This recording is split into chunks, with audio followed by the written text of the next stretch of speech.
How's it hanging, everybody? Welcome back to Tag Team, the Pokemon trading card game's premier podcasting duo.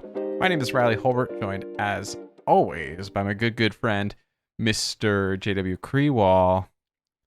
JW, how's it going today? Pretty good, Riley. Pretty good. Had a nice weekend. Had a good start to the week. Go. So really can't complain over here.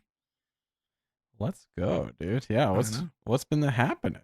What's made it so good? Let's see. It's just been a very smooth week at the office. Office has gotten some new snacks this week. They've added to the beverage fridge. Okay. Diet Dr. Pepper. That's kind of a big deal. They also have new cheese sticks that are quite good. Oh, this is big. Aged cheddar. They're like the aged cheddar Kerrygold cheese sticks. If you know, you know. So that's nice. And then I got to hang out with Adler and Beckett this weekend. We went to a Red Wings game. Oh, sick. Yeah. The Wings were playing the Devils in downtown Newark. It's the first game that I had been to all year because my team, is not the Devils. It's the Red Wings, and they were playing an away game here. So I got to check out the stadium and go to a game last night, and the Wings end up winning 3-0. So every point counts because the Eastern Conference is insane this year. There's 6 teams that can in their division that could reasonably make the playoffs, and so yeah, it's gonna be a photo finish. So anyway, nice weekend of leisure. Super nice, man. Super nice. I'm glad things are going well. Yeah, dude. How about you? It's been good. And I got to say, especially in the last 24 hours, it's been really beautiful out. And gorgeous. With daylight savings, the sun sets an hour later. So that's all huge. That's all really critical for mental well-being. I've actually been up to a decent amount, though, since last week. On Tuesday last week, I got a new tattoo on my arm. So that was pretty fun. I drove down to Chicago and worked with an artist down there, Felipe, who was super cool. And I participated as an expert player at this learn to play the Pokemon TCG event at work, where right after the work day, there was the build and battle kits. There was 6 of them. And set up these little or not the build and battle kits, the Battle Academy, Build and Battle Academy kits. Okay. And someone else was kind of organizing this, but they reached out to me because they knew I play Pokemon. And so the guy running it did a great job. He put on this PowerPoint about how to play the game and walk through the basics of the rules. And then with each Battle Academy kit, there was basically one experienced player who could help with okay, you can do this or you can't do this type questions. It was super fun. It was fun to see people just innocently enjoy the fledgling their fledgling interest in the Pokemon TCG, and see them enjoy it kind of the basal level before you get into the deck building and all that kind of fun stuff. Did you get any converts? I think a lot of people liked it. There was, after people played their first introductory round, we kind of let people replay a little bit, and there were a good amount of folks who wanted to throw another game with the Battle Academy decks, which is super cool. Dude, nice. I will say the Battle Academy decks are a little imbalanced, dare I say. The current iteration of them, there's 2 iterations of them, right? Mm-hmm. There's the old one with the V's and the new one with the EXs. The new one with the EXs, I feel like the Sarala GX is broken in the format. Yeah. It's a stupid Sarala GX that has 260 hit points and does 200 damage, and all it does is discard 1 energy, which is just a little overwhelming, I think, in that format. But it's all good. It's all good. It's tough to get it out, right? So were you undefeated? I didn't. So I was just an expert player who was you were helping. You were it was 2 newbies who would be judging. playing, and then I would be kind of coaching them through what they could do on their turn. So I didn't play any games with the Battle Academy deck, but that was my conclusion.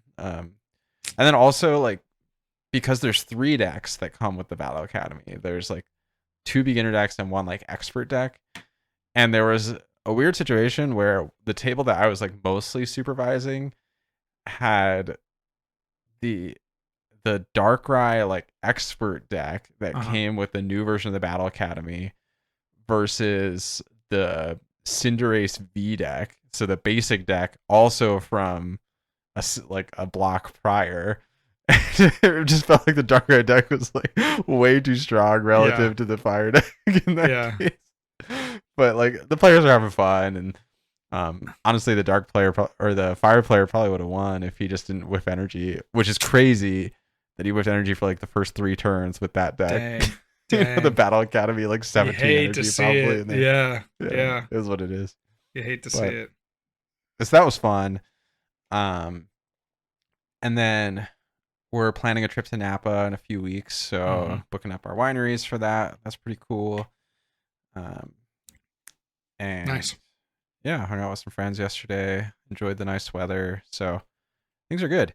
And when I was actually at this Battle Academy like learn play event, one of the AV guys from Epic where I work, who was like setting up the monitor for the PowerPoint stuff, was telling me how he's a Pokemon player and a fan of the cast. Okay, his name is Oscar. Shout out Oscar from work.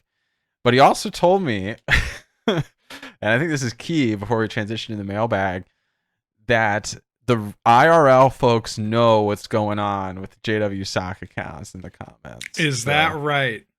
So that's what I heard from someone IRL. I don't know. Wow. I'll leave it up to the listeners to decide the validity of these claims, but it just definitely like makes you think a little bit. I was thinking that could be a fun merch idea. The JW like sock account. JW sock account t-shirts. Like you as a sock puppet. Yeah, maybe me as a sock puppet. Yeah. Yeah. I don't know. Let me know on that. Or like your little cartoon guy with a sock puppet. Yeah, there's something there, I think. So, like, yeah. Good stuff. All right, well, let's get into it. We got a lot to cover. We got new playmats. We got the Full Grip Games tournament. We got the San Juan special event. We got the mailbag, of course, and then we got some new card reveals. So hopefully we can cover that in our allotted time, because if we can't, then before the like cane comes out and yoinks this on stage. Whoa. Exactly. So let's get off with it here. We have a new League Cup playmat for the winner. So this is interesting because ever since playmats were given out to the winners of League Cups, they had been like recycled art, generally recycled pack art. And they just slapped the pack art of the Pokemon for that quarter on the playmat, and that was that. And so what's interesting about this is that it's art that's dedicated to the playmat. And what's cool, obviously, is that, they fill out the playmat a lot more, right? With the old design, you just had the one Pokemon in the center, and it felt like, 2/3 of the playmat were pretty underutilized. But now we have special art, and it shows, in this case, all of the Mega Pokemon that have been turned into cards. So you have the Latias, you have the Lucario, Gardevoir, Absol. From the Mega Evolution set. Yeah, from the Mega Evolution set. Good call on that. The Mega Kangaskhan, and then, if you squint really hard, you can see the Mega Camerupt. So what do you think of this design? How is this striking you? I think it's awesome. It's a much more dynamic art. The pack art stuff is fine. I mean, the history of the playmats was, especially when like I was starting the game and like League Cups shortly thereafter had started, was you have like the regional playmat, which was one of the pack arts. You had like the staff playmat, maybe it was another pack art, or maybe it was like the IC playmat was another pack art. And then you had the League Cup playmat was like the third piece of the pack. There'd be different contexts where you could acquire the different pack arts, which I guess is like kind of fun. But I mean, at the end of the day, it's just like recycled pack art. So I like the idea of like a more dedicated look, and I think this specific playmat looks really cool. It's a little busy to my taste for like a playmat that I might actually play on regularly, but I think it's really cool. It makes for a nice little trophy takeaway. And I think it also just better embodies like the set itself by having like all of its feature characters, so to speak, on screen, as opposed to just the one that's featured on the playmat. It just builds upon the world. Also, this is just like a super dynamic, fun art too, with all the megas kind of like squaring off in battle against each other, and then camera up in the back cheering, I guess. And then Latias just doing whatever in the background. Yeah. But like still really cool. You have the Absol, Gardevoir, and Lucario like really hustling Kangaskhan too. Yeah. I can appreciate as well that it feels like these, whatever they call it, like the mega swooshes. I'm going to call them mega swooshes. Yeah. Aren't as prominent as they are on the cards. Because that's kind of what bothers me about the mega cards, is that you have these two-tone gradient swooshes that cover a lot of the card, and they're prominent here, but they're not, they don't distract from the action poses of the Pokemon. So I like it. It's nice design overall, for sure. I don't even see Kangaskhan swooshes at all. Bro. Yeah, Kangaskhan doesn't have swooshes. The Latias doesn't have swooshes. The camera up, and again, that's like, I think that's a good design choice. Because imagine all of the swooshes for these background Pokemon. Well, I think what they're saying is Lucario, Gardevoir, and Absol are the features, right? And Kangaskhan, Camerupt, and Latias are background characters. Womp womp. Womp womp. Well, so nice stuff. Let us know if you're planning to hit a Q2 League Cup and take home one of these beauties. Now, speaking of tournaments, we had the Full Grip Games tournament, the base fossil tournament last weekend. We wish we had Andrew here to discuss a little bit more, but it happened. It occurred. Many people are saying that it occurred, and many people are saying that Wigglytuff was one of the best decks in the room. See here, of the top 8, 5 were Wigglytuff decks. Pretty interesting stuff. I think the idea is that the Wigglytuff counters the Lickitung deck by just, I don't know, doing enough damage. I don't know, like two-shotting. You gotta remember, this era of Pokemon is just so different. I know. Right, than the game that we play today. It's like almost unrecognizable at the base level. I'm conflicted on base set, because on one hand, it's just really historic and it's where the game started. And there's still, because we didn't have a lot of content.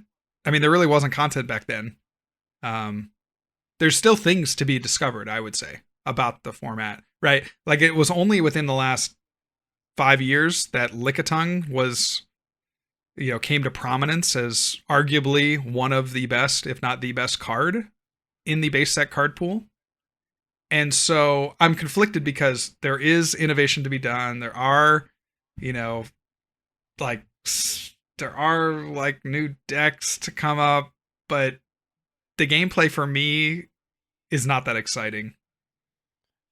You see, I've actually always enjoyed some of those really early formats. They're very grindy, like resource wars. I know. Like very methodical decision making that you have to make. Yeah. Game over game. Yeah. I admittedly, I haven't played a ton myself of the base fossil format. Like I've played enough, just you play that format over the years when you've been in the game as long as I have, but I don't think I've played it to the level of, I've never played it in a tournament, right? So maybe in that context, like I'd have a bit more fun if it's a little bit more sweaty. Sure. But just like as a casual format, like, give me, I don't know, any modern Worlds format. Yeah, I mean, it's a very grindy format, right? So it's not even necessarily one people would even want to gravitate to as like a casual. I mean, some people really like it, but to me, it's almost like a cool piece of history. And I do think the games are fun and interesting. I actually have 2 base fossil decks built. I have the Lickitung Scyther deck and the Wigglytuff Dodrio fighting deck built. And you know, like you said, the Lickitung is kind of a more modern take on base fossil. This is not the kind of deck people were playing when base fossil was the actual legal set list. But I think Lickitung is just like capitalizing on what people recognized as the actual like end game of this format, right? Which is resource wars. Lickitung's a big basic. Scyther's a big basic. They like have complementary resistances for each other. They and Lickitung is just so freaking annoying, right? It has 2 attacks that both of which are disruptive with the paralyzation and the confusion. Confusion is also brutal in this era because you have to flip for your retreats. Yes, you do. Yes, you do. And you discard before you flip too. So it's just crazy work out here. So Lickitung is just a really devious, chubby little boy. And then Scyther complements it because you can pivot into it for resistance against the fighting types like Hitmonchan, right? Yeah. But so the further innovation then is to figure out a way to deal with Scyther while still having Hitmonchan access for the Lickitung. Yeah. Because Hitmonchan is just super efficient at dealing with the Lickitungs. Yeah. And that's where these like Dodrio packages come in, because the idea is you can retreat infinitely, literally per turn. But you know, with Dodrio, you can get your Hitmonchans out of the way and then get back into your Wigglytuffs, into your Clefables, into whatever it is you're trying to do. So you can actually address things like the Scyther, you know, or whatever other like fighting resistant guy is put in front of you. So those are like kind of in my opinion, those are the 2 best decks right now in base fossil. Is you have the Lickitung decks and you have like the Hitmonchan plus Dodrio decks. Yeah. So it's very much like a modern reimagining, so to speak, of the format. Sure. And I should go. I have been meaning to, like, I've been trying to put together some, just old decks. Like I just recently finished 2023. It's actually all in this deck box. I have maybe 3 cards from, what do I have? Lugia, Mew, Gardevoir, and Giratina VMAX. I'm missing like 3 cards or something that I'm hoping to pick up in Houston. But then, there are some other formats. I mean, base fossil is it's a historic format. So, and it's not that expensive. So it's like one of those things. And I have probably, 70% of the cards that I would need to put together, 2 to 4 decks of the format. So it's like one of those things where I just have to bite the bullet and do it. Well, base fossil actually isn't even that expensive if you're willing to compromise on like first editions. Exactly. Yeah, I'm saying. Yeah. So it's not a heavy lift to get it. That's kind of what inspired me, is because I commentated that base fossil tournament that Jason K hosted with Andrew. This would have been a year ago. In Milwaukee. Yeah. And I thought it seemed really fun. So I realized the decks actually weren't that expensive to put together. So I just like bulk ordered a bunch of like unlimited edition base fossil cards and put together those decks like no problem. That wasn't even really a big deal. The Scythers were like the most expensive. Yeah, $5 or something. Yeah. But like, not even bad in the grand scheme of things. Compare that to like 06. Right? Yeah. Well, I've pretty much given up on any of the mid-era formats, right? The mid-era. So true. Mid-era, so true. Yeah. That's facts.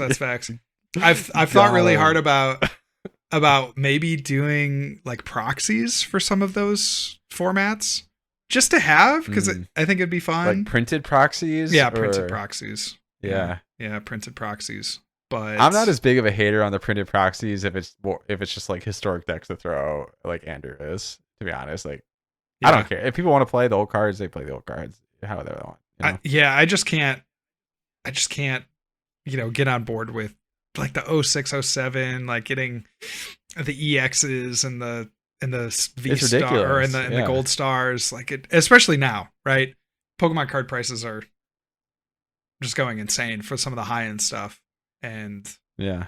you really can't do too much about it. So I was looking at, what was another one I was looking at? I was looking at like 2013 Worlds. That was the one with James Good, Blastoise, I think 2013, with Black Kyurem. And most of the other the rare candy, and like most of the other decks are like, again, decks that I have a lot of the cards for, and even if I didn't have a lot of the cards for, it maybe cost me $100 to like put it together or put together the rest of the pieces that I don't have. And then you go to James's deck and it's $2,000, about 1,900 of which is consumed by the tropical beaches, needing 4 tropical beaches. Yeah. Yeah. So it's fun. I mean, tropical beach was never friendly. No. To build with. It never was. It never was. Yeah. Thankfully, by the time I started playing, like Tropical Beach was really only seeing play in stall decks and like Primal Groudon at that stage. Yeah. Yeah, and people were being janky about it too, and like trying to play 2 or 3 and not even splurging for that 4th one. Hey man, that's $500. I know. I don't blame them. I'm just saying. If you're gonna be broke, like, just say it out loud. It's so true. The Poors only played 2 Tropical Beach. True. So yeah, anyway. Well, but that's what I'm saying though. Like, I'm not opposed to like a high quality proxy, at least. Yeah.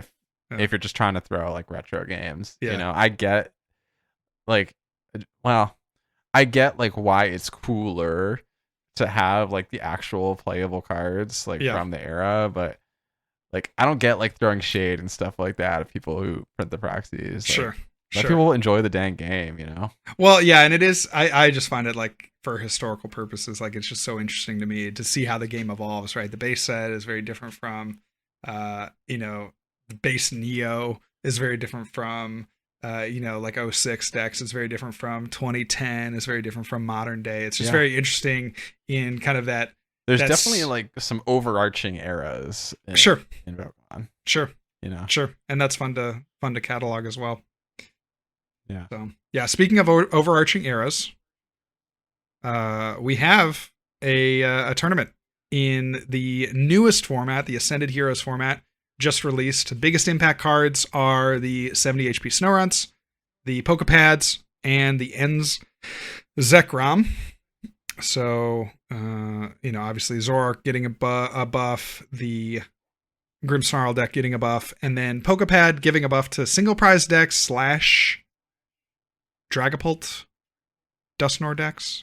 And I didn't tell you before, and you haven't seen the results from the San Juan SP.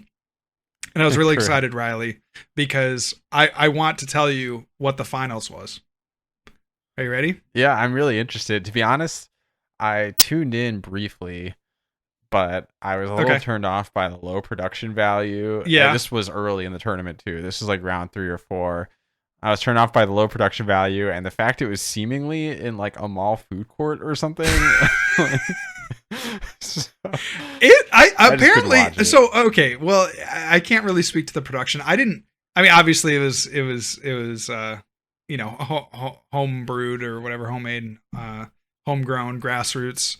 So I don't, it is what it is. I'm happy that they made the effort. Right, because that's more effort. It's deceptively hard to stream that kind of stuff.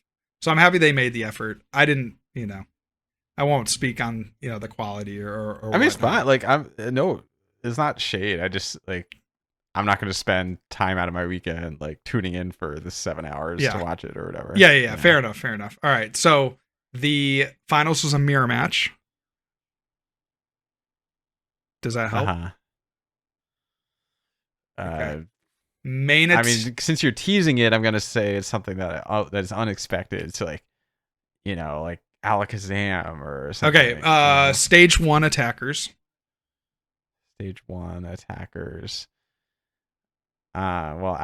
Okay. Goldango's off the table because it's not obvious. So stage 1 attackers. I mean, is that like Sarah Ledge? Sarah Ledge Mirror. What? How does Sarah Ledge get better with this? I don't think it does, but when you see who was in the finals, Cool. It'll maybe make a little bit more sense. So this was the final standings. Miguel Alejandro Hernandez Garcia going 12-2-1 with Sarah Ledge against Ross Cawthon, who is like actually a noted Sarah Ledge player. I think that's pretty much all he's played, at least to my memory, for the it's last like ever since 2 he got years. off the Miraidon and the dark decks, he's been playing Sarah Ledge. Yeah. So I think it's been like years that he's played Sarah Ledge pretty much exclusively, which is shocking to me because generally when I think of Ross, I think of like very intricate decks with a lot of different lines. That's not even true. That's not even true for like the last 5 years. No, because I played him at 2022 Worlds and he was playing Inteleon Radiant Charizard. I feel like that was a very Pretty much ever since then, though, he's only played Turbo decks. well, okay, Miraidon and Sarah Ledge. But he's also existed He's dropped it. He's also existed for, the entirety of the game. So No shade. No shade at all. Like, I'm just saying he's pivoted, and Andrew's like talked to him about this too. And yeah, it's like he can just focus on like the sequencing and like playing to the best of his ability within his turns and not having to worry about like deck choice as much, not having to worry about some of that other stuff. Ross is really busy. Like, he's a full grown adult, man, with like serious responsibilities as a professional. Yeah, I mean, aren't we all? Yeah. Yeah. So yeah, he gets his. I can't remember the last big finish for Ross, but of course this was a special event, so no cash reward. You do get some booster boxes, for your finish. So, but this was like his. I want to say this was this is the last big event finish that I remember him acquiring. So yeah. Anyway, congrats to Ross. Congrats to Miguel. For I was able to watch the finals. It was pretty much as you'd expect. Yeah. Just very sure. There are some lines that you can take, there are some plays you can do, but by and large, just go fast and hit hard and hope your opponent doesn't have anything, and that was kind of it. So so congrats to those players, of course, on their finals. We had a lot of U.S. players that traveled to, well, Puerto Rico is part of the U.S. A lot of mainland U.S. players that traveled to Puerto Rico to play. Certainly, which, to be fair, it makes sense. That is. Passport. I think that Puerto Rico. I mean, especially if you're like trying to bolster your World's invitation, right? You just need another major finish. By all means, like. I'm a big fan of the special events. I think that the local players really enjoy having an elevated level, like above a League Cup, that draws in players from other regions or players that they don't normally, interact with. And so I'm a big fan, big advocate of the format. I think it's fun, right? And it's unique and it's interesting. And so I think a lot of players went down to Puerto Rico to try to bolster their World's hopes. Definitely a good place to get some championship points because it pays out at the same level as a regional, but you're going to have significantly less attendance. So you see here, I think that this paid out. It you got championship points for top 64, I want to say. So, you could go 500, right? Some of the lowest placing players went 5-5-1 and would have gotten some amount of championship points. So, there's part of this with the special events, and we've covered that on the cast before. Look, but it's the same freaking discourse every special event. Yeah, there's the same conversation that happens. You can summarize it in just a few minutes, right?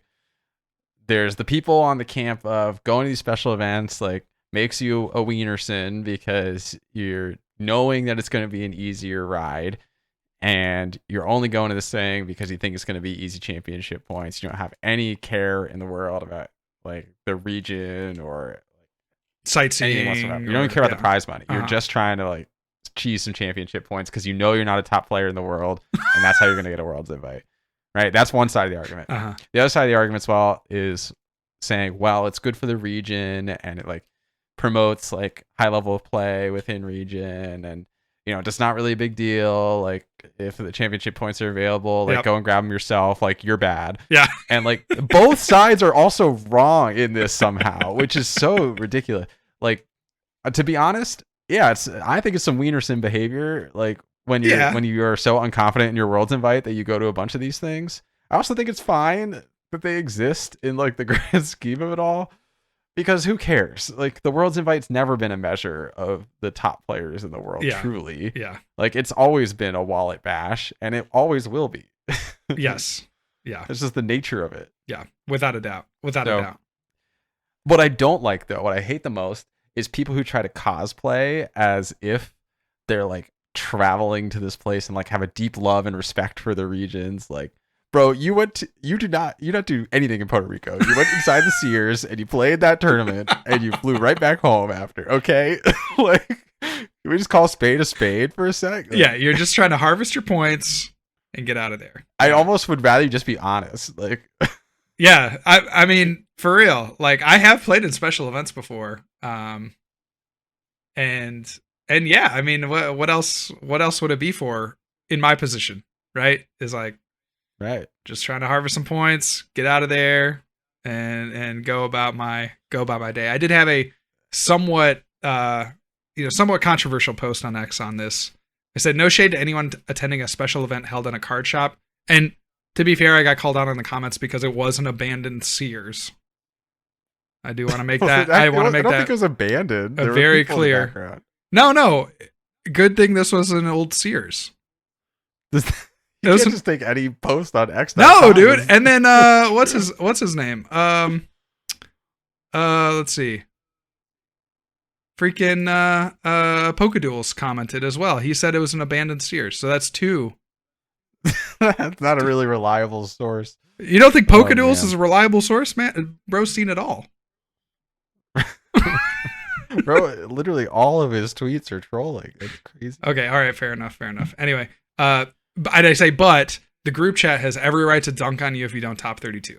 So my point there, and you can agree or disagree. I think it's a funny tweet. I don't know. You can agree or disagree. It's like, I am not going to judge you for going to Puerto Rico or going to any special event, right? If you're going to fly all the way to South Africa to go to the like 150 player special event, like, I am not going to judge you for that. But I think your group chat has every right to.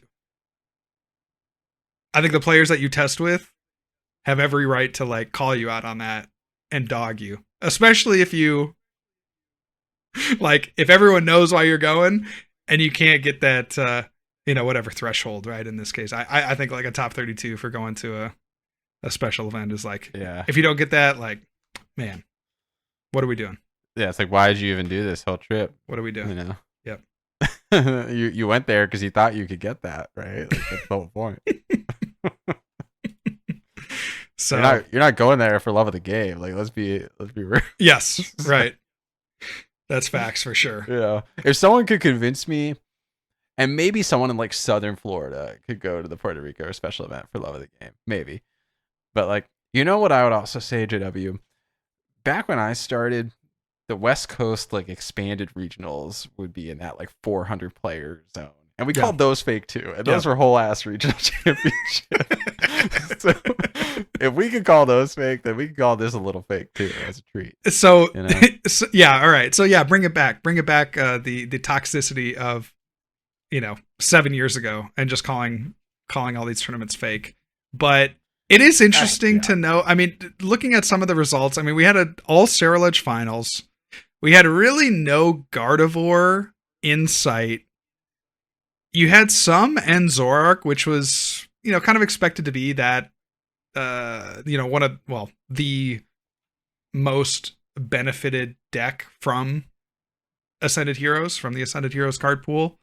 A couple in top top 16, but not, again, not like running the tournament by any means. There was just a lot, like Raging Bolt was up there. You had an Alakazam at 17th. Like there were a lot of kind of head scratching. I just feel like you can't really like take any takeaways from this. Like putting aside like the trolling about the realness of the event, like it's a super limited player base. You don't see like any of the top like Guardy heads going to this, for example. Like not even poking fun of the event. Like they're just not on this roster. Yeah. know? Yeah. So like it's hard to say, look at this and be like, oh yeah, the meta, like Sarah Ledge is going to dominate the meta going forward. Imagine. That's just probably not true. Imagine though. Imagine. That would be terrible too. Like it wouldn't be fun. So I just, as a Guardy head, I want to see, I think Sarah Ledge is extremely good. I think if you're considering it for Houston, you absolutely should play it. Furthermore, I think you should also play Raging Bolt, because that has a good matchup into Sarah Ledge. Okay.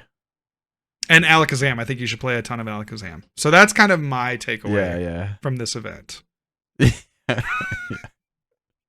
For sure. So yeah, I mean, if you're proud of your result in Puerto Rico, like congratulations. You have right to be proud of the result, to be fair. Like a 300 person tournament is awesome. Like winning that's awesome. Yes, there's levels. No shade there. Stuff. That's all I'm saying. Yeah. No shade, for sure. So, interesting stuff. Some shade, but that's okay. Interesting stuff out of Puerto Rico. All right, let's get into the mailbag, Riley. Let's see. Steven Vanderhoff, I 100% agree with JW's take on the new water starter. Yeah, horrible starter for sure. John Healy says, "Oh, good, no Andrew today," and he will be extremely happy to know if he hasn't, discovered it already. Andrew this week either. People are saying Articuno is an Alakazam tech. I think we had covered that, but just to be clear, we are aware of that now. Let's see. Jesse says, I don't think there always has to be a tie-in with the history of a city for the world's theme. I feel like there's only so much you can do, so to me, a space theme feels fresh. Are we giving that an upvote or a downvote, Riley? This is in reference to the San Francisco. Ooh, that's tricky. Well, I mean, if we get to go to Camerupt Planet, that's awesome. So okay. All right, so I guess that's an upvote. Yeah, let's give him an upvote. I'll even throw him a heart there as well. He's desperate for the clout. I did see a lot of comments though about how there actually is like space ties to the like Bay Area. Did you see those? What are they? It was kind of the stuff we were like Googling. Space because San Francisco is Starfleet headquarters on Star Trek. Not that one. Oh. There's like some like space research facility. Yeah, the NASA Ames Research Center is outside San Francisco, and Silicon Valley has a long association with NASA. Is that like the same as like Florida where they're launching the spaceships? Maybe not, but all right. Well, there you go. Connor Fleming says those new arts are AI. Maybe. I think he's referencing. I have to ask ChatGPT. The Mewtwo and Mew from the teaser trailer. Do you remember? Those are the AI? Yeah, those are AI. What do you think? Like I said, I'm gonna need ChatGPT to answer that for me. Okay. If you guys ever need a writer to take the JW character in a new direction, we can talk. That's good. Right. I like that. We'd be happy to hear your pitch at least. I like that. That's like meta enough. Like, the joke, but then you're kind of expanding on the joke, right? There's a writer, this is basically saying that I am controlled. Like I'm being controlled by kind of a puppet master, a script writer. And that's fun. That's actually like a new layer. And I hadn't thought about that. So, we'll take that into consideration. Hockey fans in shambles. Hockey is something I put on if I can't sleep. Same with soccer and baseball. Falling asleep to hockey is kind of crazy to me. That is crazy, dude. People are like fighting and like losing teeth. Violence. Yeah, it is violent. That's crazy. You know, but I respect the hate. So, I counter argue that swimming is the peak physical limit pusher versus running. You had that argument that the Summer Olympics. That's actually kind of valid, but that still is Summer Olympics. So. Yeah. So still a point in my favor. Okay. But swimming is insane. Yeah. I would love the Holland Transceiver as a card in the 30th set. Old heads know what they're talking about here. That's pretty expensive, right? Holland Transceiver? I think so. Yeah. Anyway. Get a fact checker on this. Yeah. Let us know. JW has the weirdest takes, always with the baiting. Hockey is more American than basketball. That was a crazy take. Come on. I called you on that, but as soon as you said it. I don't know. I think like because I think basketball is more Chinese. Oh, come on. Come on. I'm just saying that probably more Chinese people watch basketball. And baseball is more Japanese. Yeah. And baseball is more Japanese. I'm saying. So I think hockey is actually more American than basketball or baseball. Prove me wrong. That's insane levels of bait. That's crazy. Prove me wrong. Prove me wrong. He's just linking. You guys don't understand. He's chaining these together to comment farming. It's crazy. The Yu-Gi-Oh voiceover was pretty tough. I agree. I was telling my wife that. I was like, hey, do you think I could be a voice actor? And, you know, she did just give me a blank stare. There wasn't a lot of support there. But it's something I'm trying out. You know, might explore it a little bit more. All right, that's enough mailbag for today. We got some new cards in the Ninja Spinner set. All 83 main set cards have been revealed. We looked a bit at some of these earlier. Obviously, the Beedrill, I think, was probably the most exciting early reveal, harkening back to the Speedrill archetype that won the World Championships. Awesome. Yeah, that deck was awesome. Allegedly also sucked, but... I think it may in fact have sucked, but it was awesome. It was a cool concept for sure. And so, yeah, so we took a look at this one. What else is standing out? I suppose we should just kind of go through all the big hitters. Oh, this Chestnut was really interesting. So Chestnut. Oh, come on. What? This Chestnut's not interesting. Dude, it's interesting, bro. Because imagine with Meganium. Okay, anyway, Needle Armor ability. If this Pokemon is in the active spot and is damaged by an attack from your opponent's Pokemon, place 3 damage counters on the attacking Pokemon for each grass energy attached to this Pokemon. Damaged by an attack, and it has a clutch attack. 160 during your opponent's next turn, the defending Pokemon can't retreat. So let's say you have a Meganium. Let's say you have 2 energy up, and they swing into you. That's 80 damage. Or sorry, that is 120 damage. Even better. It's 280 total. That's like not even that good. It knocks out every V-Star.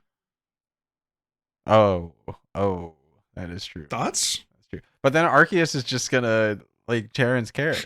So that's true. No, but then you knock it out with Impound. They swing into you 120, and then you knock it out with Impound. Yeah, but then but you don't understand. They're gonna Charon's care, hit you for 200, accelerate on another Arceus. You take the knockout. Right.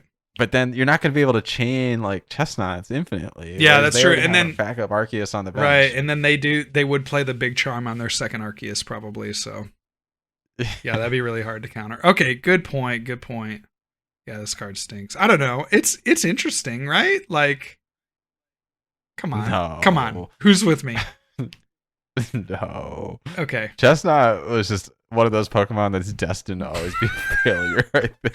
Well, bro, when your pre-evolution looks like Quilladin. When your pre-evolution is Quilladin, you're screwed. I agree. I've always been a Quilladin hater. Quilladin is one of the worst ones out there. I mean, I think we can all agree this is easily like the worst starter evolution, I think, of all time. I don't even think it's really that hard of a debate. This is just... I don't know. What is this? Just horrible. Awful. I am a huge Quilladin hater. Yeah. Forgettable, awful. It wasn't it named one of the most forgettable Pokemon? I think so. Just a terrible guy. Let's see. We got a new Delphox. Once during your turn, you may discard a fire energy from your hand in order to use this ability. Draw cards until you have 7 in your hand. So we've seen similar abilities on Delphox in the past with these draw effects, but the stipulation of having to have a fire energy is what probably holds this card back in the end. Drawing 7, I mean, that's like as good of a draw ability as we maybe have ever seen.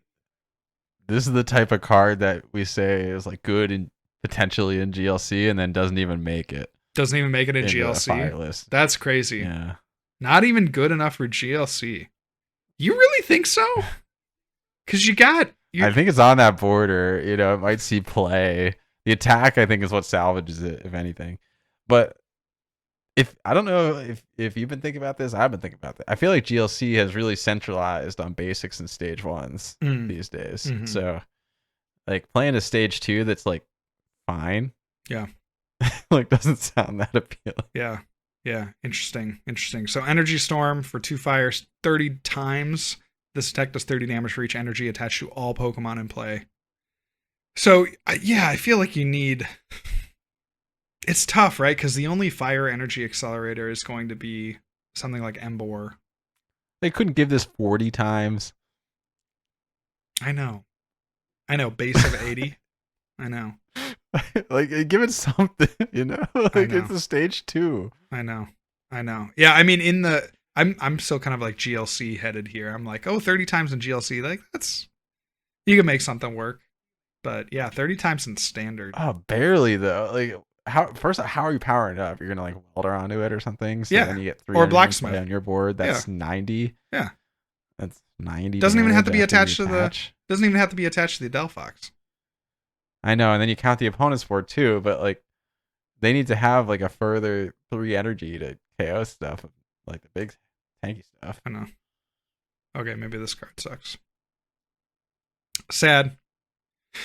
Talked about the Mega Pyro last week. This card's worse though. Yeah, Ferocious Bellow. Pyro was even worse. 80 damage during your opponent's next turn. The opponent's attacks do 50 less, and then Big Bang Fire, 290 damage minus. This attack does 10 damage less for each damage counter on this Pokemon. So, definitely a forgettable Mega, and frankly, I just don't like this art. Terrible Mega. Yeah, the artwork is not good. So let's leave that alone. Fire, just failure of a type, perhaps. That's facts. Yeah, just scrap it. Cut your losses, Pokemon. Just let's be done with fire. Mega Greninja EX. This was the card that everyone thought was fake. It is most assuredly not fake. Ability, the Mortal Shuriken. Which is hilarious. It is hilarious. Because like people were really, I remember that when that photo came out, people were dissecting it like, oh, there's a typo, or that spacing looks off on that text. Like people were so convinced it was fake, on my feed at least. So. Once during your turn, if this Pokemon is in the active spot, you may discard a basic water energy card from your hand in order to use this ability. Place 6 damage counters on one of your opponent's Pokemon. Importantly, doesn't say that it's limited to 1 Mortal Shuriken ability per turn, so you could do this multiple times. And then Ninja Spinner, 120 damage. You may put a water energy attached to this Pokemon into your hand and have this attack do 80 more damage. So potentially 200 damage on that attack. I mean, this is Greninja Break, straight up. Like, that's Greninja Break with one less step. Yeah, it's true. It's only stage 2 instead of a stage 3, but it gives up three prizes instead of 1. So like a little bit of A, a little bit of B. But you got the giant water shuriken, the mortal shuriken there. Literally the same ability, straight up. And then you have the ninja spinner, which is 2 energy instead of 1, but it's basically the whatever the heck it was called, was it Moonlight Shuriken or something? No, Moonlight Shuriken was the ability. No, Giant Water Shuriken was the ability. Oh, it was Moonlight Slash or something. Yeah. You know, where you return it to the hand, but it was only for 1 energy. Yeah. But then it did less damage. So it's basically just it's Greninja Break just powered up for modern day. Thoughts? Are we looking at the next? Cool. I don't know. I feel like it doesn't have the sauce to succeed, but I think the thing that really kills me about this card is that it has 1 retreat. If you remember, the other Greninja had free retreat. Free retreat. And so you were able to pivot at least 1 time for free without needing additional cards like Switch or Air Balloon or, Floatstone to get between your Pokemon. So I like that. To me, like, the card I'm reading and I'm like, okay, I like it. The ability. The attack, like, okay, I get it. It's not quite as good. I think a 1 energy attack lends itself better to these kinds of snipe strategies, but like, okay, it's a reasonable attack. And then I just look at the bottom stats, and the 1 retreat, I think, really well, let's not also forget Greninja Break had a really key attack that's not reflected here. It's Shadow Stitching. And that's the Shadow Stitching, which for the unfamiliar, Shadow Stitching was an attack, and it read that your opponent cannot use the effects of abilities on their next turn, which was basically as hard of an ability lock as you could do. There's Pokemon Ranger at the time, which removed effects, but nobody played Pokemon Ranger like ever. So that was like a more complete ability lock than something like Garbodor even, because you can't turn it off, really. Yeah. So very, very powerful. And that was really important to the way the Greninja deck worked. You would use that way more often than you do the Moonlight Slash. Yeah. You just shut down your opponent's ability, shut down their draw. And like tear apart their board. Yep, yeah. Exactly. So like, to me, this card is really eerily similar to Greninja Break in a lot of ways, but it has some really key parts that are not quite right. Like the damage, I don't think is quite scaled up proportionally, especially when you're at 2 energy instead of 1. You have the 1 retreat cost instead of the free. You have the 3 prizes on knockout, whereas like one of the selling points of Greninja Break was your opponent would have to take 6 knockouts over the game. So even if you bricked a little bit at the start, like if you could get your stuff running, they'd still have to go through like multiple breaks, which were pretty hard to knock out for 1 prize. So like, and then I just doesn't feel like the pieces fit together. And then one other point that I do want to make, just in comparison, is that there was a companion Greninja back in the day that had a light. The regular water shuriken. Yeah, the regular water shuriken. That one didn't matter. Well, that didn't People matter. played it. It was a 3-1 split, dude. If you're a real Greninja head, you played the one. But like, I would say the peak of Greninja's power was after that card rotated. That was an XY base. The one you're thinking of. I'll have to get back on that one. Anyway. Mega Greninja. True. Oh, we have a 1 prize. We have a 1 prize Abomasnow.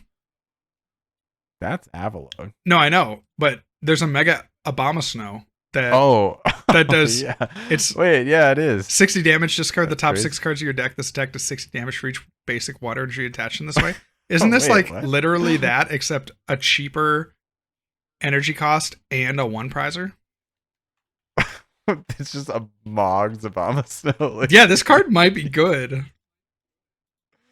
I don't think it's good. Those attacks suck. No, dude. Look at this. They're literally giving us the theme deck of the next set. The Big Catch Net. No. Bro, it's a super rod does not fix this. It's literally here, dude. No. It's written in the stars. That is definitely like one of the theme decks of the set for sure. Yeah. The Big Catch Net. Okay, Big Catch Nets. Shuffle up to 3 water Pokemon and up to 3 basic water energy cards from your discard pile into your deck. I'm saying, I think this breaks Avalugg. You think it breaks? I think that was the one card that we needed in Avalugg to blow this whole thing wide open. You think so? I mean, who says no? I mean, so many people will come up to me and say, Riley, I've been waiting for a good Avalugg deck. I've got my blinged out Bergmites and everything. I'm waiting for the good Avalugg deck. Yep. And it's finally And I've had to say, I'm so sorry, but there's not a good Avalugg No, it's finally here. It's finally here. So. This is just it's very rare, I feel, for us to get cards that are better than the Mega. Right? Or like better than the two-prizer. Yeah. Okay, I think this card's going to be insane for sure.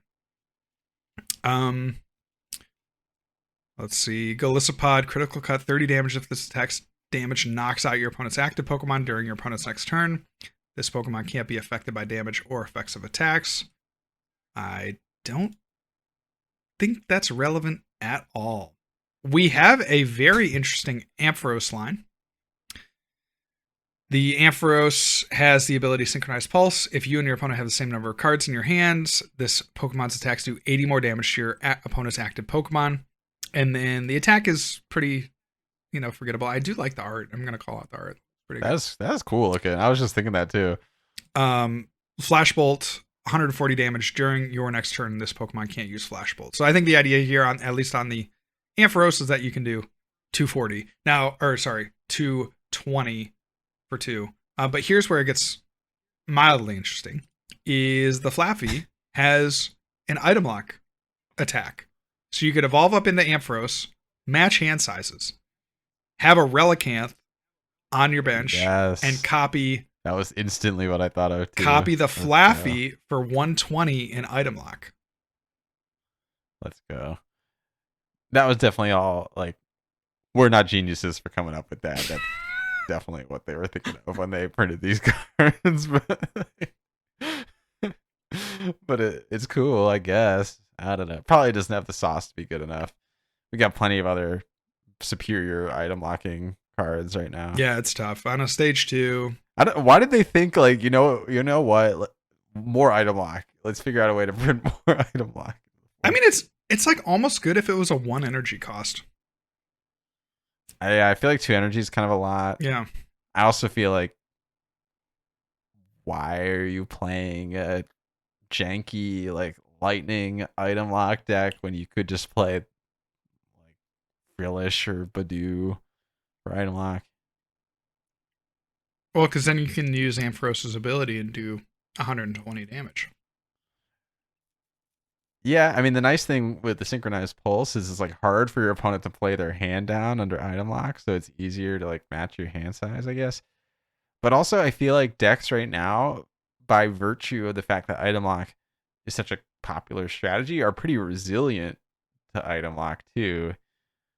So you're having this stage 2 that takes 2 energy to item lock. Yeah, it's pretty rough. Yeah, yep. We get a new suite of Deoxys cards. I don't know. They're all in different forms, I guess. I never played the game, so I don't know the different forms. So the gimmick with Deoxys in the OG GBA games is there are 5 GBA games for Pokemon, right? And Deoxys had a different form depending on the game that you caught it in. 5 Game Boy Advance games. It was in Ruby? There's Ruby, Sapphire, Emerald, Fire, and Leaf Green. And depending on which game cart you were playing, Deoxys would have a different form. You could get Deoxys in Ruby? I don't think the event for Deoxys was in Ruby, but you could trade it. Oh. Okay, I mean, I don't know. Could you get it in Fire Red? Leaf Green? The event existed. It probably happened once at Pokemon Center New York or something. But there's a way to get Deoxys and Fire and Leaf Green, yeah. Interesting. I had no idea. I never caught Deoxys as a kid, so. Well, it was one of those event-only Pokemon. Oh, yeah, I never did those. Yeah. So, anyway, we got a few different forms here. First one, Genome Charge. Search your deck for up to 2 basic Psychic energy and attach them to this Pokemon shelf of your deck. And then Psychic for Psychic Colorless does 80 damage. This attack does 20 more damage for each energy attached to your opponent's active. Pretty forgettable, I would say. This is the maybe most interesting Deoxys that we have. Psy Spear does a base of 120 for 3 Psychic energy, and then says, if this Pokemon has at least 2 extra energy attached to it, this attack does 120 to one of your opponent's benched Pokemon. So it seems like a decent... That's Deoxys attack form, so he's going hard. Yeah, so this seems like a GLC card. But, I mean, as long as we have Gardevoir, like an amazing Raikou attack. That's true. Yeah, it's actually not terrible for Gardy. Yeah. So, attack form Gardevoir. Dude, that's kind of actually fire in Gardy. You could knock out the Scream Tail on the monkey. I'm saying, bro. We got Deoxys defense form. Yeah. All right. Defense form. Psychic Colorless. That's the leaf green one. Psy Protect. 80 damage during your opponent's next turn. Prevent all damage done to this Pokemon by your opponent's Pokemon that have an ability. Okay. So that's also pretty reasonable, I would say. And then he's like defensive. Speed form. Yes. Psy Speed, 30 damage for 1. Psychic, you may draw cards until you have 5 in your hand. Loki, they kind of captured like the different attributes of the forms pretty well. I feel like these cards probably should have been printed about 10 years ago. Like, I don't know. Am I wrong on that? Like 100 health, 130 health. Yeah, man. Like listen. 3 Psychic, like 5 Psychic to do 120, 120. I don't know. It seemed horrible. I don't know. Okay, I'll take it back. This form. Look, man, they got to fill the packs up with something. That's true. Might as well make it thematic. That's true. Okay. I don't see what the testers were seeing. There is some use to. I would say I don't this think attack they thought form. these were viable. I don't think they thought these. Really, were this one seems like it has promise. Defense form seems like it has promise. No. They didn't think this was viable. We've seen things like this in the past. I mean, think of all the Pokemon that have an ability next format, all the main attackers that have an ability next format. Teal Mask, Meganium, Noctowl. You're not attacking with the Meganium and Noctowl. Fan Rotom. Oh boy. Let's see. Just Cornerstone. Cornerstone will hit through it anyway. It also has a superior walling effect. Yeah, I'm trolling. Okay, maybe they all suck. That's fair. Keep it going. Keep it pushing. We looked at the Phantump that was released a bit ago, and then the Gorgeist. That's another theme deck for this set. Sudowoodo. Learning Journey. Search your deck for up to 2 Book of Transformation. Oh, I call that foreshadowing. What is Book of Transformation, you ask? Well, let's take a look. That sounds like a Yu-Gi-Oh card. That does sound like a Yu-Gi-Oh card for sure. Let's take a look at the Book of Transformation. I also saw this translated as Tome of Transformation. I think Tome of Transformation will be way better. But you can play 2. Tome sounds way better. Yeah, it's also like an alliteration. You can play 2 Book of Transformation at once. And you can choose a basic Pokemon from your discard pile and switch it with one of your basic Pokemon and play. It's a Ninja Boy. Yeah, it's kind of like a Ninja Boy, but you have to play 2 of the card. So it's like really not conducive to late game shenanigans. What are they cooking? It feels very much like it feels less like a Ninja Boy replacement or a Ninja Boy parallel and more like a Ditto parallel. But having to have 2, I just, what did they think? Like playing, having 1 was just going to be too powerful. They needed to force you to have. Is there like some combo? This is like where you are able to spring something awesome into play that you couldn't otherwise. Yeah, I don't know. I don't really get it. I don't know. I don't know what they were seeing. In any case, let's see. Yep, it sucks. This is a devolution on the Claydol. That's not great. The Crobat, or Crobat, as some people say. Ability, Nighttime Maneuvers. Once during your turn, if this Pokemon is in the active spot, you may use this ability. Search your deck for a card, shuffle your deck, and put that card on Smooth over. top. Yes, so Smooth Over on a stage 2. And it has to be in the active. Why did they think Smooth Over was this giga broken that they had to nerf it? And again, no free retreat. I mean, like what? I just don't know what they're preventing. Like, what are they trying to stop? They're trying to prevent you from stacking your tomes of transfer. Yeah, it does not make any sense to me. We got a Quillfish with a poison point.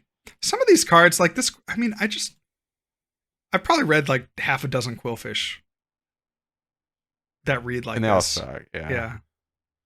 Oh, Am I crazy, or is this whole set pack filler somehow? Hey, wait, you haven't read the Skuntank though. I don't need to read the Skuntank to know the Skuntank is pack filler. You know, it's just Skuntank's one of those guys, just like Quillfish, actually. They done my boy dirty. The Garbodor, a Garbage Downer, is the ability if your opponent's active Pokemon has any Pokemon tools attached. Its attacks do 20 less damage. So, hilarious to give Garbodor another tool ability that's not Garbotoxin. I know. They did it with the last printing of Garbodor as well. Yeah, they're like trolling with it. I know. I kind of like it. I know. They made this Pokemon so good for so long that they had to they had to dial it back. We get a new Skrelp, so that's a big deal for all the Skrelp lovers out there. For the Skrelp fans. I'm putting together a master set of Skrelp. So if you have any Skrelp that are just, sitting idly in your collection, let me know. Hopefully we can meet up in Houston. I'd be happy to sign a Skrelp for you, but I am putting together a master set. There's a Kamiya Skrelp. I did. Honestly, that Skrelp is pretty cute. This is a good Skrelp. This if we did a Skrelp tier list, this is probably towards the top for sure. We should do a Skrelp tier list. That sounds good. That sounds like a bonus episode. Fun. Yeah. Or like during one of those formats that lasted too long. Yeah, or the time like whip out the Skrelp. Or maybe we'll shelve that for the time between Worlds and the start of the new season. Yeah, or this would have came in clutch like 2 months ago, like that January period before the mini set comes out. True. That's when you need to be tiering Skrelps and stuff. That's so true. We got a new Ferrothorn.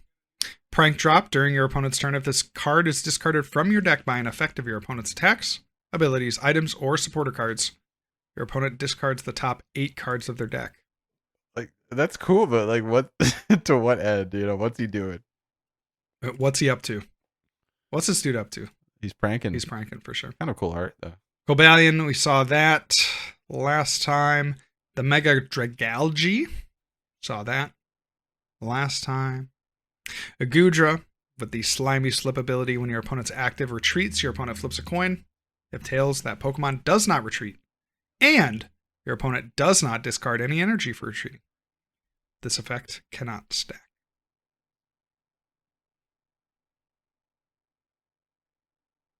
Fun, I guess. The type of card you read once and think, oh, that's fun, and then never, ever consider again. I have a part in my competitive card box. It's like maybe a 10th of the entire box, but it's specifically dedicated for those kinds of cards where you read them and you go, huh. Yeah. You're like, okay. Maybe at some point. Okay, the Goodra's not even a maybe at some point though. Like that's how they didn't want none of these cards to have abilities for the pack filler. No, dude. Dude, no. It's for the Greninja. It's for the Greninja meta. No. It's for the Mega Greninja meta. That's true. It's a 1 card counter to make your Yeah. Yeah. If you can ever get it out. The basic has 60 HP. Oh no. Well, that's kind of the push and Yeah, pull. that's the counterplay. That's what you use True. that's what you use the Tome of Transformation for. That's true. That's true. You can get your Goomy into play. Have a big fat basic transform into your Goomy. Holy. Okay, so this is I would say the premier card from the set. This is the best card that we've seen. The Patch Rat. Patch Rat or Pat Rat? I would assume it's Pat Rat. Or is it Patrat? I don't. How do they say it in the anime? How do they say it in the anime? I don't know. The Watchful Eye's ability: if this Pokemon is in play, you and your opponent can't move damage counters to another Pokemon. So, I mean, immediately you read this card and you say, "This is the Monkey Dory counter we have been waiting for, praying for." I feel like, I don't know. I hate the way that Pokemon designs like their counterplay cards. They're so lame. It's always exactly this. It's either sit on the bench and 1 card counter the card, or for 1 or 0 energy, knock out the card. And it's just lame. I don't know. But at that point, like, I don't know. I think that it's like I feel like these kinds of cards, especially as they're printed on Pokemon, add something to the game that I don't know that we've necessarily seen. As like the bench spaces are at a much higher premium, right? Because you could play Pat Rat, you could play Shaman, you could play Pheasantipity. Yeah, I mean, you can't play them all, of course. Oh, right. But like, right. So you have to like pick and choose. Is that really that interesting though? Like which 1 card counters you include in your deck? I don't know, somewhat. I don't know. They've been doing this since at least Giratina for Greninja Break. Yeah, that's true. And I just think it's lame. It's always lame. You know, Drapion was lame. Spiritomb was lame. This is lame. You're lame. I feel like if Monkey Dory is like a problematic card, they might as well just ban it. You know, like, I do feel like they really want to. Yeah, they made a mistake, and this is kind of acknowledging. I almost feel like every time The one thing I do like about this card, they made a mistake. Yeah. I agree. It's them. It's usually when they think they made a mistake. What I do like about this specific 1 card counter is that it can be deactivated with Watchtower because it's colorless. Pokemon. Mm-hmm. So there's a little bit of like ebb and flow there, which is more interesting than many of these 1 card counters that they've printed in the past. So yeah, I'll give them that. Yep. Fair enough. We have the Cinccino. Okay, I read this card and I think there's a lot to like. It also gets shut down by the Watchtower, but this exact card exists. I know, but something about this iteration, and I think it's the attack is like slightly better. So Smooth Coat is the ability. If any damage is done to this Pokemon by attacks, flip a coin. If heads, prevent that damage. So 240 HP, that's a little low for an EX, a stage 1 EX. And then Energized Slap, 40 damage. This attack does 40 damage for each energy attached to this Pokemon. So, you know, ideally you're stacking multiple energy over the course of multiple turns that you're staying alive from Smooth Coat and getting your Cinccino to a point that you're, you know, at least 2-shotting and then potentially taking no damage. Something about this reads is like... Is this even better than Whimsicott? I feel like it's the exact same, actually. Or worse. No, it is worse. Well, actually, it's comparable. Because Whimsicott had Power Plant in format, which sucked. This has Watchtower in the format. Power Plant was probably more ubiquitous. Yeah. The math on their attacks, I think, works out to be more or less the same. Like, Whimsicott was 10 plus 30. This is 40x, but like the damage thresholds are just different now. But Whimsicott at least had the GX attack, whereas this doesn't have that. You know, the search your deck for a bunch of crap. Sure. So I feel like they're kind of like the same exact card. Yeah, I don't know. I think there's potential here. How are you powering it up? You could power it up with because Because even a 2-shot is going to take like 3 or 4 energy. Well, you could do something like Cinccino Meganium. That's your solution to all these cards. It's just Sad Meganium. Yeah, Cinccino Meganium. Yeah, with some teal mass and you energy switch them on. Well, okay, so here's probably the deck, right? It's probably a 4/4 Cinccino line, full stop, with a legacy energy. Right? And then you play like EXP share, right? I don't know if there are even any other post rotation. I don't even know if there are any supporters that can accelerate. Could you play it with like Joltik or something? You know? Yeah, okay, you could play with Joltik, right? Yeah, actually. Okay, that's interesting. I like that too. So I don't know. I think there's some viability here. Like, what's hitting 240 next format? Not too much. Lucario with Aura Jab. Yeah, and then I flip heads.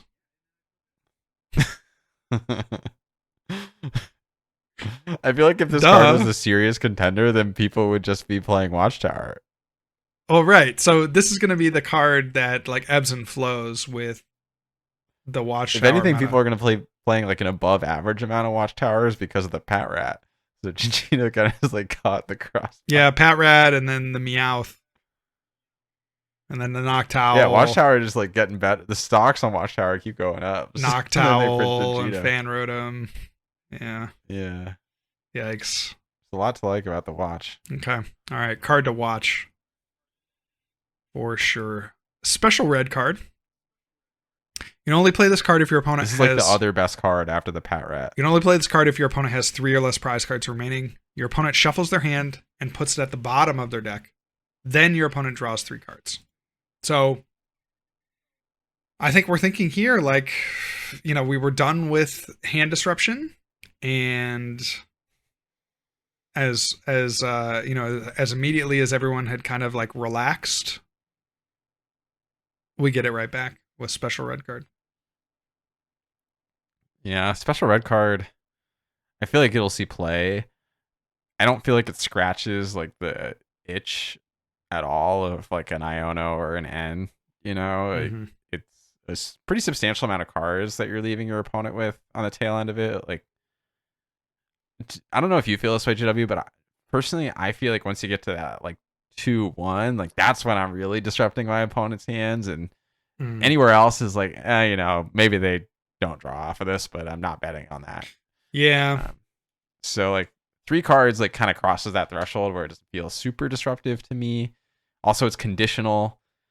I also just feel like item-based hand disruption isn't particularly healthy anyway. Mm-hmm. So maybe it's for the best that this card isn't like super strong. Yeah. You know, Reset Stamp was like an abomination in my opinion. So yeah, but Reset Stamp, the thing about Reset Stamp versus this card is that Reset Stamp can be played at any point. Same with Red Card, right? Red Card. For sure. Well, no, what I'm saying is it's for the best that they don't make a card at that level. Yes, I agree. And this card is not at that level. I agree. Yes. You know, 3 versus 4, I think it's just supplemental, right? It feels like this card opens you up to be able to play different ace specs. We're looking at a post-rotation format where, you know, pretty much far and away, the best ace spec is the stamp. And so this, I think, just allows for more interesting deck building choices because you're not forced to play stamp to have some sort of hand disruption in post rotation. So I don't mind the card actually. I think it's pretty reasonable. It's like fine. And I think it's pretty good. That's my take. But the thing is, I don't like item-based hand disruption in general as opposed to supporter-based, because then it opens the doors for exactly the types of plays that people don't like right now, or you disrupt to low and you gust. It's just now instead of doing the counter catcher plus the Iono, you're doing the special red card plus boss. Yeah, but it's the same play, just in a different coat. Yeah, sure. So I don't know, probably playable. I see this card as being playable. I see it as playable too. I've always been a huge advocate of item cards at supporter power levels are always worth considering. Yeah, I think the best use case ultimately here, like how I won my regional. best use case is the Dragapult deck, right? And then you can play the Neo Upper as your ace spec.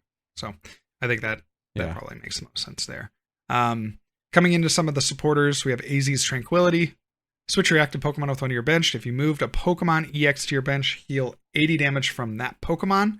We have the Philippe, which we looked at. That's Wait, why is that restricted to EX? Like the basic non-EXs were too broken to heal. I know. Some of these stipulations are just like, they tested that. And then they said, specifically, like it could not be the non-robot. There's no way we could let the Skrelp heal up. True. We got Roxy's Performance. During your opponent's next turn, their poison Pokemon cannot retreat. So there's that. We got Emma. Your opponent reveals their hand. Draw cards equal to the number of Pokemon in their hand. I mean, these... Am I crazy, or is this just like the worst batch of cards I've ever seen? Like, what's going on? Am I wrong? Yeah, these are pretty horrible. Like, what are these supporters? I don't even know what they're trying to do. That's a thing, too.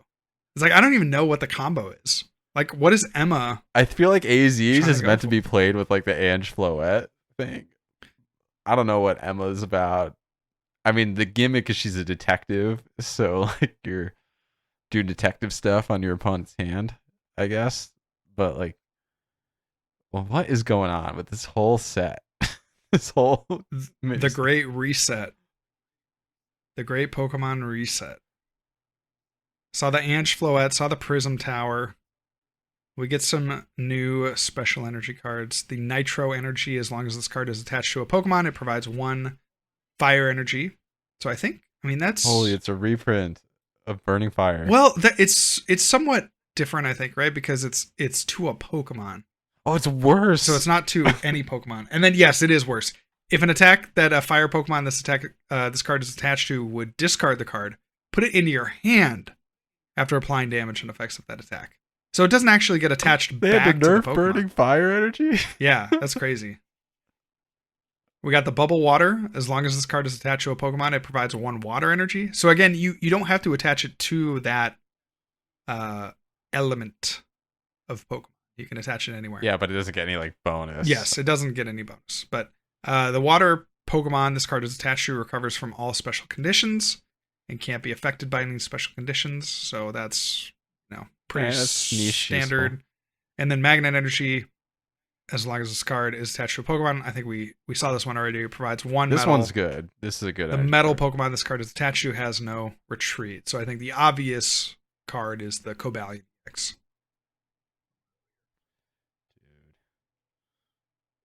Yeah, I don't know. Was that a waste of time? Did we just waste our time there? Crazy. Like, was that a fever dream? That was like the most bait list of cards I've ever seen. What were they thinking? What were they thinking? Huh. Maybe Ange Floette will dominate the meta. I was saying, dude. Get the Ange Floette, you heal it up with AZ's Tranquility. I'm saying. Dude, wait, you Ange Floette, the attack powers it up on the bench, and then you can AZ's Tranquility to pivot between them and heal 80. Yeah, man. I think we've done it. Case closed. I don't think we need to test for this format. You'll just have to get your stage 1 stadium into play. But you can play at the same turn, remember? And you can draw off of the base stadium. So that's true. Yeah. So I feel like it's not really that big of a deal. It's like it's only like a -3 on play.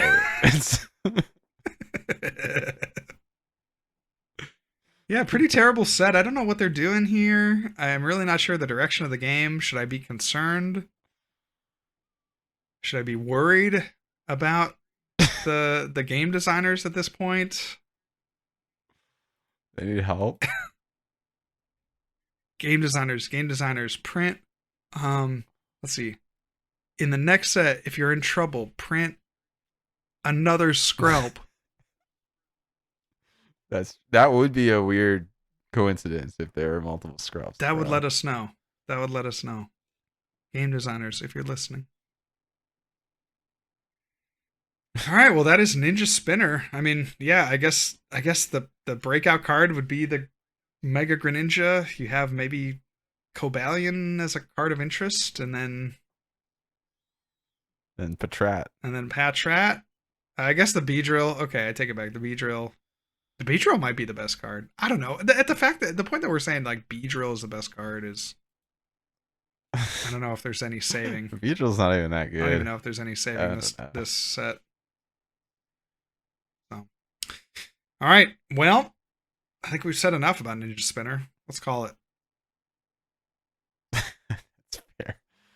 That's fair. Well, thank you all so much for listening to us talk about a pile of doo-doo cards.